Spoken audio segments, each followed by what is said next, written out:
baka Congress kanya kun bet marway hakani ka election MLA ka banlong ka arhajar arpulay hamigalaya bat kan omyate paralok banu ru Henry hadien ka election kan sapet ladadon kam banthaw Sorkar. Habakren menta ka pratarik uno pra arhajar arpuar walking president ka MPCC uba Pynshngaiñ NCM uloong baka Congress kan ompat ay rai lupa manu banshim ya kasuki menteri rangba ondala dep nyaw vote. Ulakan tharu baki parti kibadon hakani ka Sorkar MDA kimdon ka jingede Henry Iashrut paramaki batkin ailat biang ka Congress haka election banwan. Congress dungi hapo meglia ni nomdon people alliance tenre ya alliance ke sai kran hadin ka election result ni short election ni nomdon ka nomdon people alliance banu ini kon marwai ah dan pindan am chief ministerial candidate pa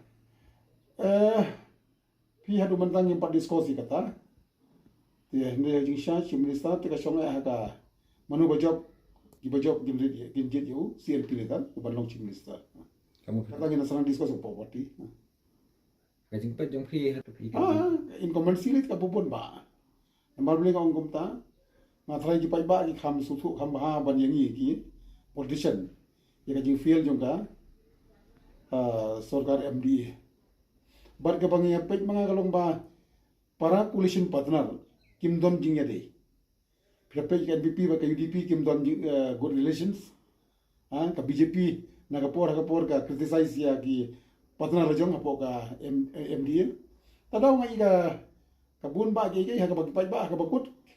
kindu iga jing shanya but ki barbun kin phai shaka Congress khamdam baglamat iga jing Congress ki sistem bradep bangi ai ga jing shaka ba em bata ka jing shisha dadang yeron lang baro hoy ngin khamyo bun number ngin agla ban shisha mawai tre ka politics ka nginom community tangi kata kandon hi ka por bangin haban nomio pasal marway ni ngin haban itu jaman di parti